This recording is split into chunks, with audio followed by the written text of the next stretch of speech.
궁상민 이상민이 최근 채무자 컨셉 의혹이 일면서 퇴출설 주장까지 나오는 등 논란이 뜨거운데요.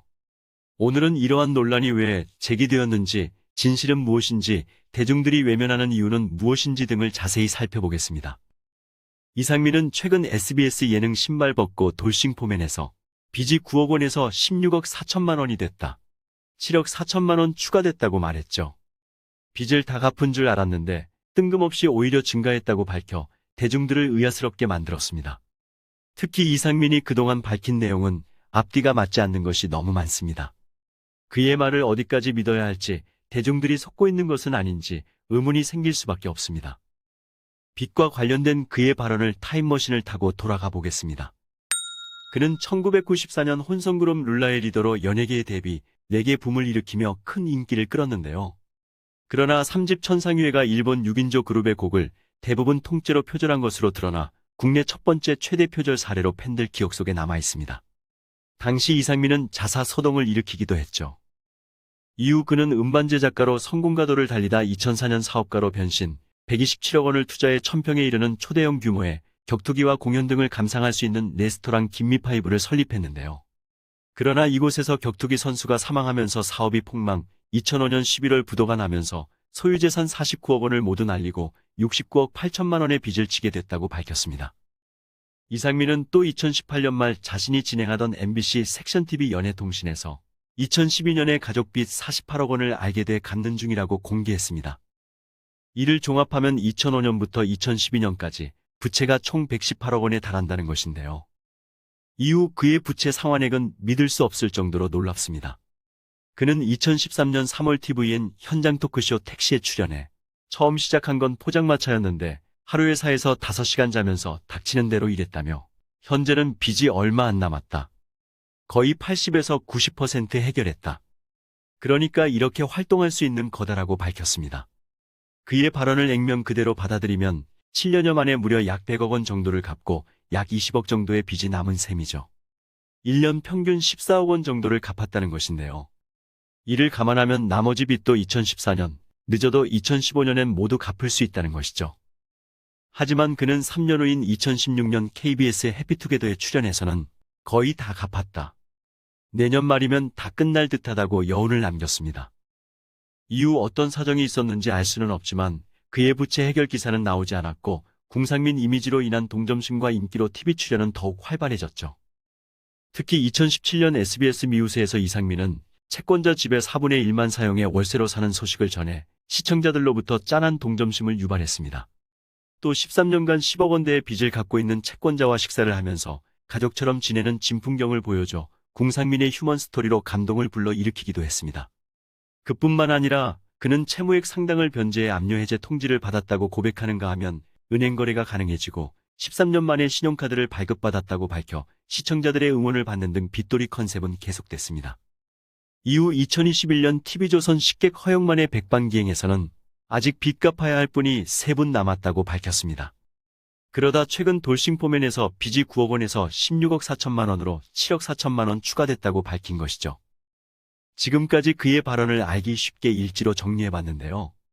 이를 요약하면 이상민은 2005년부터 2012년까지 총 118억 원의 부채가 발생해 2013년에 80에서 90% 해결했다고 밝혔으나 현재 16억 4천만 원의 빚이 남았다는 것입니다. 따라서 그의 말이 사실이라면 처음 7년여 동안 100억 원 정도를 갚았으나 10에서 20% 남은 빚을 이후 8년여 동안 사실상 거의 갚지 않은 셈입니다. 그렇지 않나요? 여러분 생각은 어떤가요? 현재 이상민의 수입은 1년에 최소 30억 원 이상으로 추정되고 있습니다.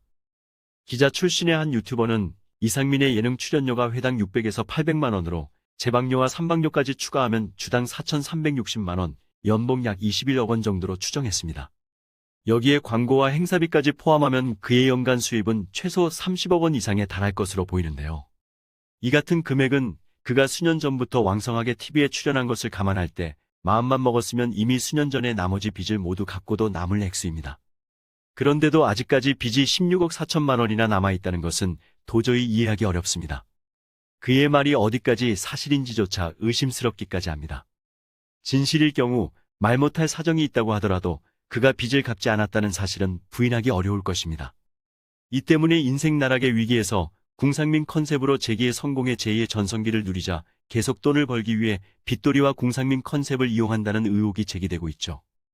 대중들이 그를 응원한 이유는 부채가 어마어마하게 큰 금액임에도 파산 신청을 하지 않고 궁핍한 생활을 하면서 꾸준히 빚을 갚고 있다는 것 때문입니다. 이로 인해 대중들은 도저히 상상할 수조차 없는 큰 금액을 대부분 상환해 나가는 그의 모습을 보고 예전의 허세와 비호감도 이미지를 씹고 호감도가 대폭 상승함은 물론 인간 승리라며 칭송을 하기도 합니다.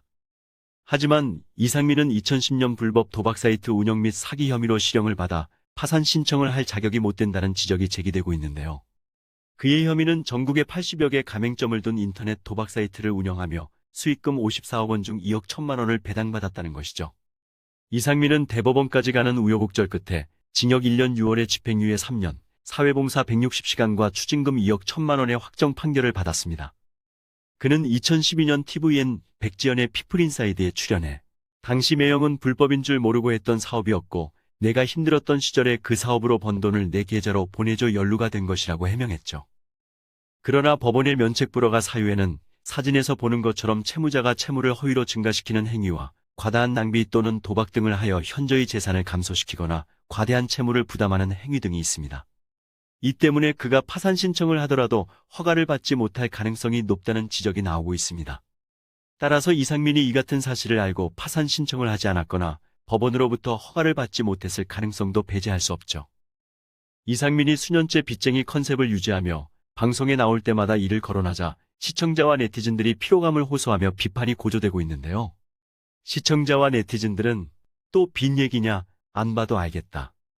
빚도 재산이냐? 빚자랑 그만하면 안 되냐?